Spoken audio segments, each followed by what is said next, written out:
Hello, I'm Mike Adams, and this is the second in a series of 5 programs on antique radio collection and restoration. Today, you'll meet 3 collectors of battery-era radio devices. That's the late teens through the late 1920s. You'll learn about the restoration of electric radios. These are called AC sets and were made from the late 1920s up until a time when the transistor took over. To a radio collector, there are 2 kinds of radios, electric and battery. And most long-time collectors have the older, more difficult-to-find battery sets made in the early 1920s. I consider myself a true-born collector. I was never satisfied to simply get one and look in it and become familiar with its insides. I was more interested in getting more of them. Really, I guess that I would say my collecting in general began when I was as young as 3 or 4 years old, when I used to try and acquire and promptly take apart and destroy old alarm clocks. And it didn't take too long to run across my first radio that I was allowed to dismantle, and lo and behold, the radio is even more complicated inside. It had even more pieces, and this was particularly interesting to me because in the case of the radio, you can't see what the pieces are doing. They're just sitting there quietly doing something. So I quickly began a practice of going door to door in my childhood neighborhood. I guess this was when I was 6, 7 years old or something, asking people for old radios they were going to discard. I then started to concentrate more on trying to get earlier radios. And in fact, I started to ride my bicycle to the Salvation Army and the local junk stores. And anyway, at some point I did run across my first battery-operated receiver. And just to give you an idea of what some of these earlier ones look like, isn't that beautiful? Quarter sawn oak, beautiful, like an instrument. This is a rather nice receiver. This is a Tusca, a 1-tube regenerative receiver, a 2-tube matching audio frequency amplifier, and this was available, by the way, in 2 separate cabinets.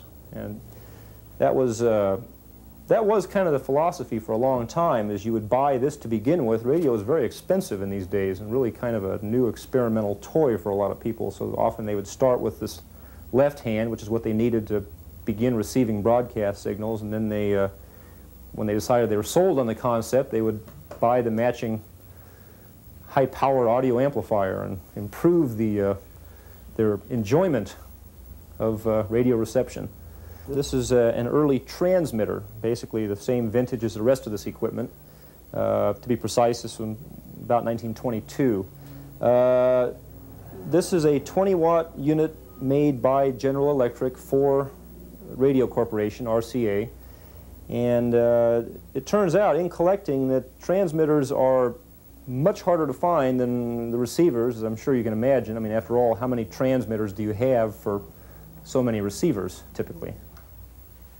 Sort of a not too well-known brand. It's a clear tone, but what makes this interesting is it has a brass panel. That's solid brass. This is probably the rarest piece in my collection. This is a 1915 Kilborn and Clark. I still need to restore it, but there were only supposedly about 50 of these made over a 3-year period, beginning in 1914 and ending in 1916. This happens to be the middle year model. And it's just a crystal set. These are mostly pre-1925 regenerative receivers. They were put together like today's hi-fi components with separate detector, tuner, and amplifier. Regeneration was an early 20s circuit technique used to increase the volume of a signal. It was complex to adjust and squealed a lot. Soon radio was made less complex. One-dial tuning made a simple radio available to all. I think that most collectors do at one point or another at least attempt to specialize somewhat in some particular aspect of the overall hobby. My specialties have never prevented me from also picking up anything outside that specialty that I found interesting when I saw it. But again, I have gone through, I guess, 3 main specialties: Crosley, Radiola, and currently Radio Shop. As far as I'm concerned, the true collector, the kind of collector I like to think of myself as being, and I think I certainly know a lot that are like me, really just like to look at the thing they collect. And in fact, it makes them feel very good just to sit and take it all in, so to speak. I many times come back here and just sit and sort of meditate, I guess is as good a word as any, on all these radios. And I love the way they look, and I like very much what they represent. I am an electronic engineer by profession, and nowadays it's something very refreshing about looking at something as simple and primitive as these radios are compared to the things I have to deal with on a day-to-day basis.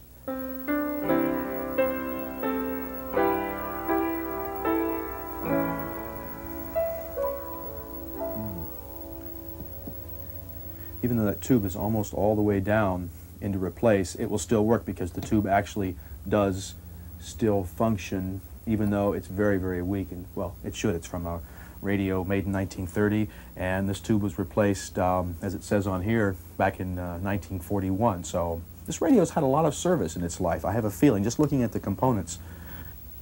To learn how a radio is supposed to work, I always write down the model number and take it to the downtown library. Here, I can Xerox the manufacturer's service information found in the writer repair manuals. So if you want to look through here and fill out a cost slip, and we'll get it from the stacks for you. So many radios. This is model 14. This is a very, very old one. 1150 we'll call this one. 1150, which is volume 2. So I need writer manuals, volume 2. The Los Angeles Public Library is one of the few libraries in the Southland that carry this writer series. This is the Perpetual Troubleshooter's Manual, and this provides schematic diagrams of radios from the 1920s to the 1940s. We also have the Sam's Photofax series that covers schematic diagrams from the 1940s to the present day.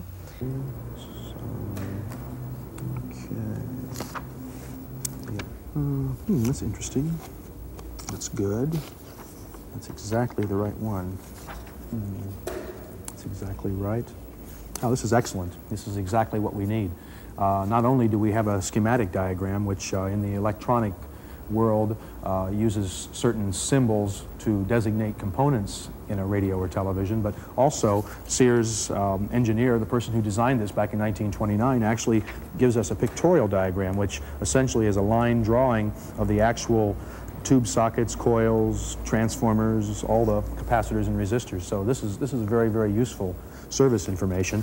And also they have included a page which gives us all the voltage readings. So when I'm fixing this radio, I will be able to use my multi-tester to make sure the radio is working exactly like it intended. Last week, I found this 1929 Silvertone console radio in a thrift shop. This is the chassis, the tubes, transformers, capacitors, and resistors. It's our weekly restoration project. I've tested all the tubes. I like to use old test equipment, like this signal generator and tracer. But you don't need these to restore a radio. All you really need is experience, the right books, and a simple voltmeter. Once you learn about repair, you'll know that the most important restoration task is replacement of capacitors. I'll definitely replace the filters in the power supply section because filter capacitors always go bad. Normally, I don't test the small paper coupling capacitors if the radio is over 30 years old. I just automatically replace them. They usually cost less than 50 cents a piece. A good investment if you play your radios often. While I may repair a half-dozen radios a year as a hobby, Bruce Westaby does this every day. I asked Bruce about chassis restoration. Okay, well, the first thing that a person has to do when you start in to repair a set is to look and see that there's no burned parts or physical damage that makes it a set not restorable.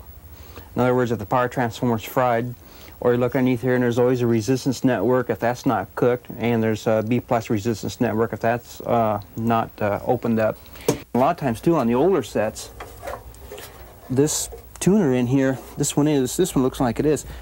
On the Majestics, and this is an Eveready, and some of the other ones, they're all pot metal. Oh, and the early Zeniths were pot metal too. And if the set has been outside in the weather and for some reason you can't turn it, it's best to look inside, because once these all shatter, there's no way that they can be replaced. So, and it's getting to the point now that a set on legs, you know, made prior to 1934, they stand about a 50% chance of being restored without taking from another set.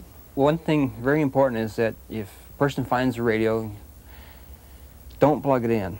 I'd say 95% of the time, if a person finds it in a secondhand store or an antique store, or especially in a barn or somewhere, don't plug it in, because these filters deteriorate with age through just sitting.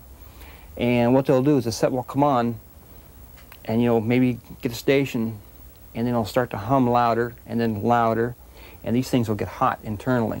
And once those start to shorten, they get really, really hot, the power tube turns red hot. And then if that doesn't burn out, if it burns out, that's great. But if they don't burn out, then it cooks the power transformer. I have people call me all the time and say, well, I think it's a bad tube. Well, tubes are like little sealed units, and they don't go bad that often. Power tubes will burn out because of an overload, and output tubes will get flat because they've been overloaded.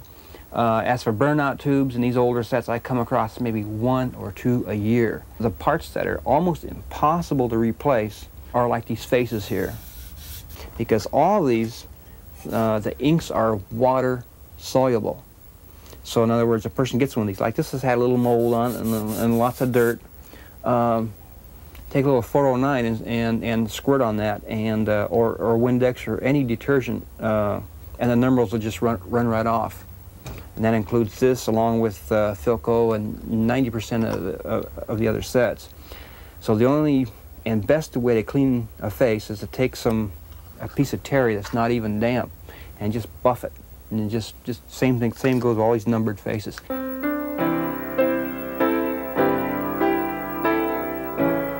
Generally, the stuff, real early stuff, maybe between 25 and 26, is really difficult to repair because they made them not to be repaired. You have to chisel the parts out, you have to drill the parts out. The sets made between 29 and about, 27 and about 30, all were real good quality. And I can generally restore most of them. And then it seems like about 30 to 31, there were still sets a lot of good quality, but some of them were starting to get a little bit cheaper. And then it seems like in 32 to about 34, they stayed with a 2.5 volt filament, but they went to a different tube, a 57, 58, and stuff like that. And then it seems to be about 34, that's when the first 6 volt filament line started up. That started to get real good quality about then. The Zeniths come out with some real good sets. Philco had some good sets, RCA. All the main brands were really good sets. Prior to the Depression, there was like 175 different radio manufacturers. And then up in the late 30s, there got down to about 16. And there were a lot of little orphan brands, and what I mean by orphan brand is that some guy set up a thing in a garage, and somebody sent away for the cabinet, and he sent away for the tubes, and he sent away for the chassis, and then the speaker, and they put it all together and didn't have a name on it. Average time on any one of my consoles I complete is about 25 hours. And everything is, like I say, everything's perfect. I've seen things that have been done in, it must take all 2 hours. You know, it gets 3 parts in the bottom and a can of varnish poured over the top and some brushes slapped on it, and somebody slacks for a speaker cloth and out it goes, you know. That's not restoring.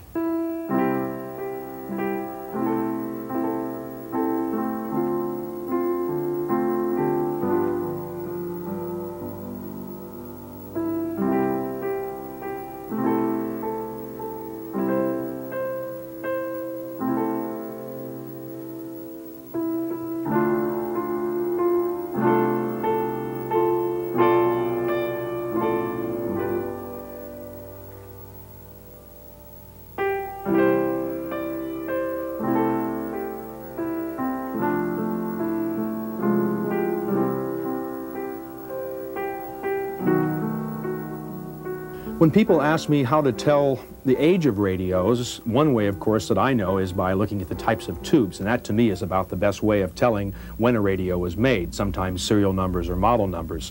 But one rule of thumb is with 30 radios and their lighted dials. For example, all of the early 1930s radios had these very small window dials. This is middle 30s, the big round dial. The late 30s and on into the 80s actually brought this more conventional type of radio dial, a rectangular or sometimes known as a slide rule dial. So this is late 30s on, middle 30s, the round dial, and the small window dial from the early 1930s. Just one way of telling the age of radios from the 1930s.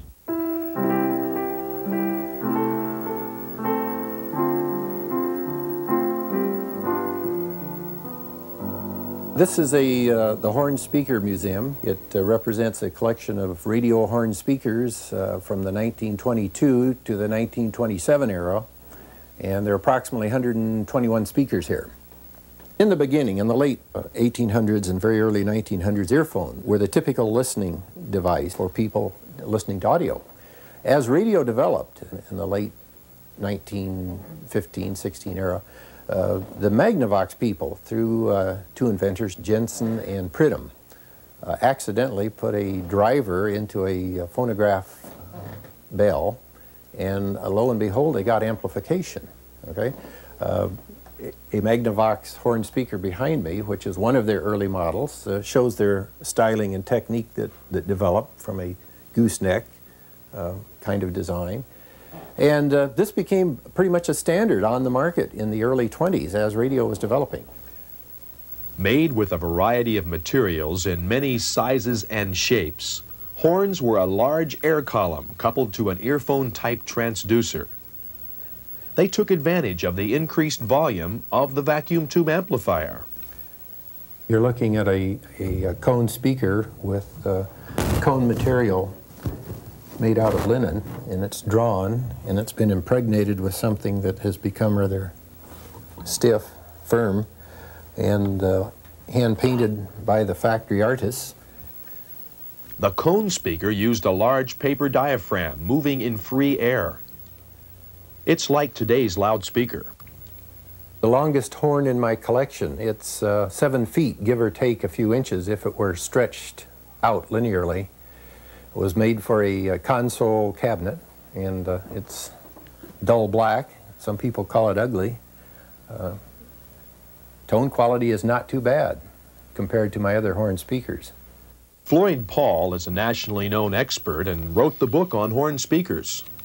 In this little booklet, which is the only one of its kind, there are identified some 600 models and some 300 manufacturers of horn speakers in the 1922 through the 1927 era. 1927 cone speakers, magnetic cone speakers, became popular, and by 1927-28, horn speakers were pretty much out for new sales. Magnetic speakers stayed a year or two, and dynamic speakers replaced them in turn in the 1928-29 period.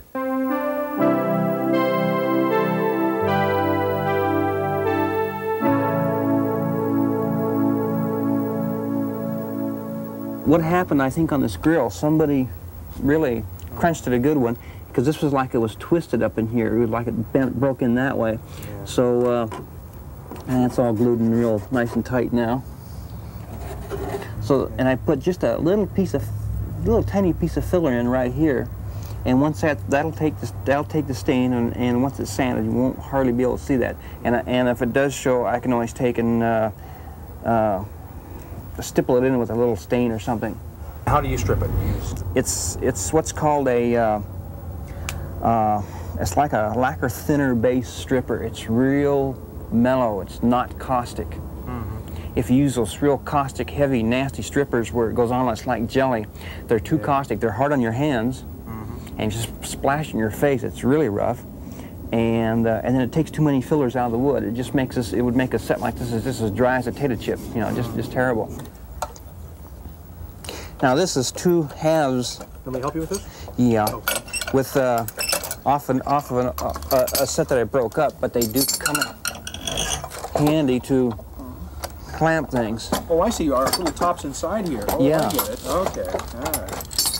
All right. This is why I'm here, because I have never ever done woodwork successfully.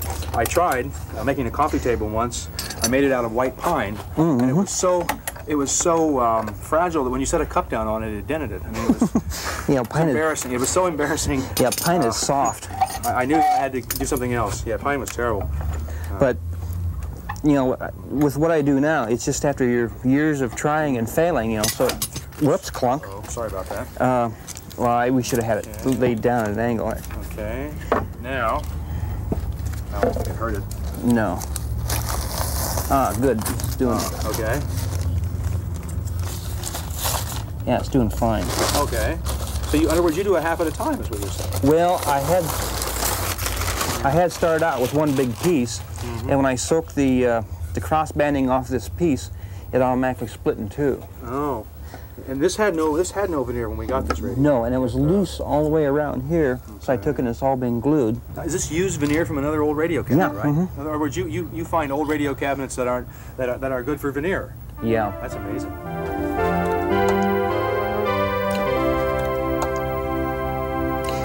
I started in electronic, as a kid, in electronics and radio amateur and so forth, and I didn't have any money for parts, so one of the places I used to go was a city dump, and this was back after World War II, and used to find a lot of the old stuff, and then I wanted the new things. But as time went on, I thought, well, maybe I better save some of this, you know, maybe save one of them. So I did save one of these old sets. And, but quite a few years went on before I really got serious about it, and in the mid-'60s, I thought, well, I wonder what's around. So I started going out and seeing what I could find, and this is what happened. Well, there's about 130 radios plus a bunch of amplifiers and telegraph and sounders and test equipment, and so it's pretty full of electronics, mostly from the mid-'20s on back. This is the one that probably got me started. This I found in the city dump probably about 1948. It's a beautiful set. It's a RCA, super heterodyne, portable. It's a model Radiola 26. This is an early RCA two-tube receiver. This is about 1923. Here's a early crystal set. RCA's Radiola 1, it's called. These are in great demand by collectors. They're called the breadboard, the Atwater Kent breadboard. They were sold this way with exposed parts. And there's 3 different models here, the 10, a 10B, and a 12, which is the biggest one. A lot of these are beautifully made. Inside, the wires are all nice and square cut. Parts were nicely made. The reason these were exposed, you saw all the parts on them. Most of the radios, you can open the lids and look inside and see the tubes lit. A lot of times the tubes were exposed. That way you could see how bright the filaments were, or if they were even lit. They said they made them vertical so that on a crowded ship you wouldn't take up as much of your table space with a larger flat key. I don't know with what is with other people. To me, to look inside of a well-built set, some of these sets inside are beautifully built. The coils are all nicely wound in layers, and everything was, attention to detail was really great. And to me, that's beautiful. I think the workmanship that went into some of these sets is what makes them attractive. What is the current state of radio collecting? I asked the experts who collects, what do they collect, and why. The radio collecting community is a very diverse set of people. There are technologists. If you like to work with equipment, with soldering irons, it really is a thing a technologist can enjoy. There are a great many people who like the sets because they're nice pieces of furniture. I consider radios to be like objects of art, and just as art itself is a very individualized thing. I mean, some people like modern art, and some people like, you know, the Renaissance period and all this sort of thing. Some people like ornate wood cabinets and many tubes and chrome chassis or whatever, and others happen to prefer very primitive and instrument-like qualities of a battery-operated radio. A few years ago, collectors seemed to want wireless equipment. When I got into this seriously, some 8-9 years ago, there was a strong tendency for the 1920s, the battery radios, to be collectible. As I have noted the last 3 or 4 years, radios in the 30s, the early AC radios, the cathedrals, the table models, consoles, before World War II are becoming very collectible. More people are collecting, people that are not really radio people, people that are collectors that want to decorate their home.